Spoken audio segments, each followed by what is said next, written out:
Hello, so pite tuni ni ho hin cookie pias ki bol na le an he na via hutin phat ma sa chun ki phu zo til ho chu in a ve ta rin tuni a he hong hing do gam tan cho ki phu ma sat na ho hi tan ham si ho yang an do gam ta in che ho hi tu a he khát về hi ham si khát nên đi ngà hi tu cha lại à hi lâu lệ kịt bay đi hi phùng yong pi hình lâu lại cái lâu lại hi giờ hi chỉ tâm lâu đinh nhau khát khát đầu thì mà ho hala hi chỉ ham si pa hi thà đinh chú yêu tiếng lệ anh nung hi phát trong khát rồi lệ ý gạ kỹ na hi lệ hi cái thâu bay à mà hi khăn hi ý mà cả hi lâu chú lệ phát hung lụt giống hi à hin bòn nên đi cài giống hi ý mà cả hung hi lâu đi hin chỉ chú hin tin phát mà sợ chú này cái phù đàn hỏi về bên tu hin à hung hình độ gam sụ tan à yên à hung cái mồm một tẩy cho hi to à hi à phát chôm nó ho hi lâu lệ à bol đàn nhau khát ho cho anh xây khom một tin này kia khom một tin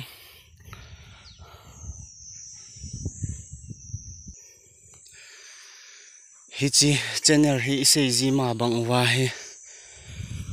imacha editing ti ho hi lo le nal na thil ka ma music zat ga hab yong lo ti chu a thing pe na sei le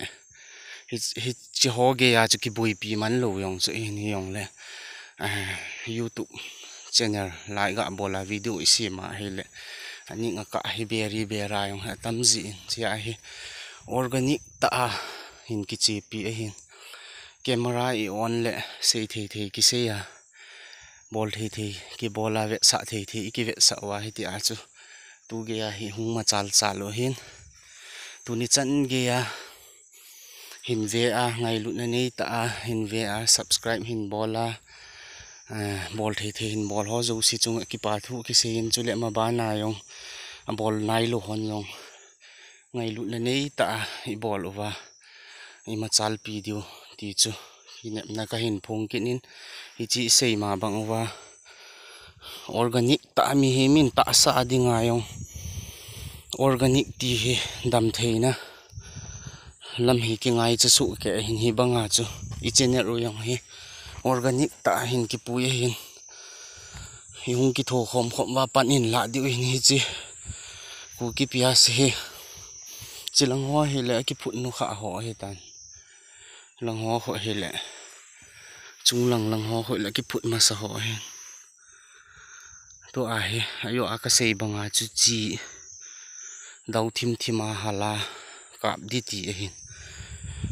choi ham si ho ai khat gam te chi chu i ka ma hi le ham si pa hi a hung gep thla a hi le ni chi zo ting le chun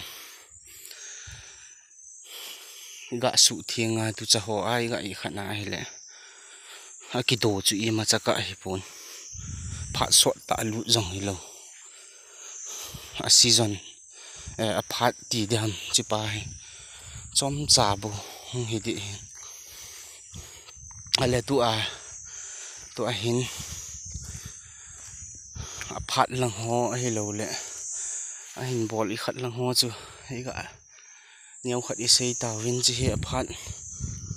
dòng hi lụt bẹ sẹt lộ hin xây bằng ngà cho khát với sụ thiên ngay gạ gịt thâu lẹ bò phản hung hi bay in tin chỉ chú i bò dấu tiền ngà hi lẹ i bò na ho hệ nhau nèo hi gạ thèn đó à lê hi ong man lo wa hi gạ lẹ phù kít dòng lẹ hi thầy yên kít hi double cropping tì hi sa ma chu à lê chu ong man lo wa quay thế tí chú to zone khát cái mặt zela to khát he chỉ à chú ấy hoàn rong phát chôm pi và ý hết điều và lom ấy dùng được tí à chú nhau khát ý xây khó mô hình tin to à he phát chôm khát dâu lệ idam wa ma hoyong adam sial wa hele eng dim du ma diu hin vet nom diu hin che hoyong zu idam mule ban ni cha video in sim jing diu hin hi a cha pon tho ta panina la khom diu hi ma chal jing diu he hilanga leisit kanot na ho heti aden dena leisit ka koi na ho yong kho man na di kho ta di ko pi ho ti di ham an che ho ti di ham che ho yang hu hin ki golding line na he ti lei ga kinot na ho a he hal rong hoi zep ti di ham hoya hoi ji he chi he le to a he chai na lang yong ga hi sa ta hoitin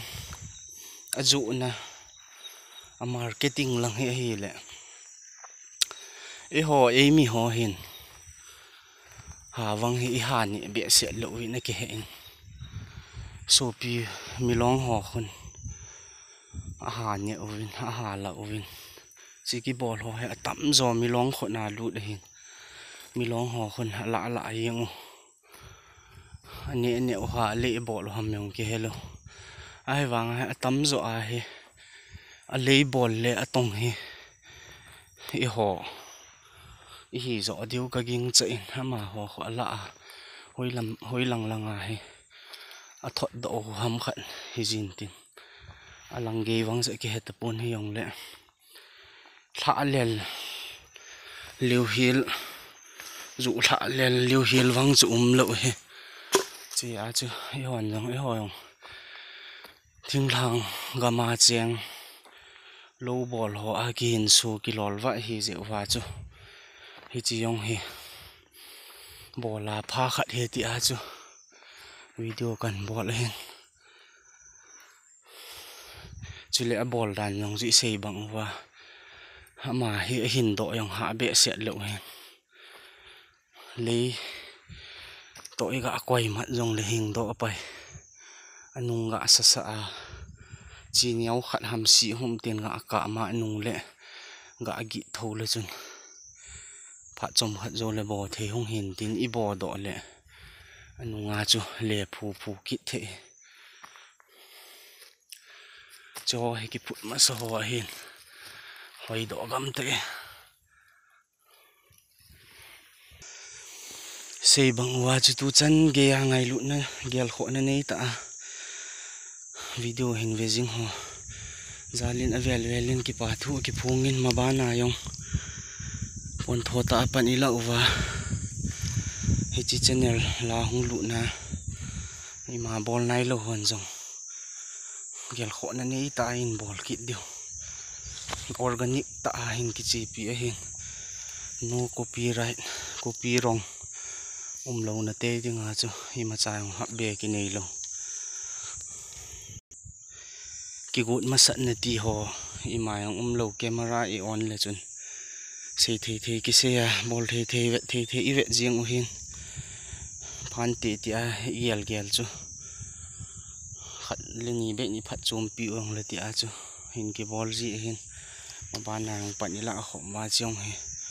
phat chom no hoyong ban hoyong video ban zo ma yong comments lang hele pilang hele in ki ho ki diu hi tan ti na bonun dam sel chi uven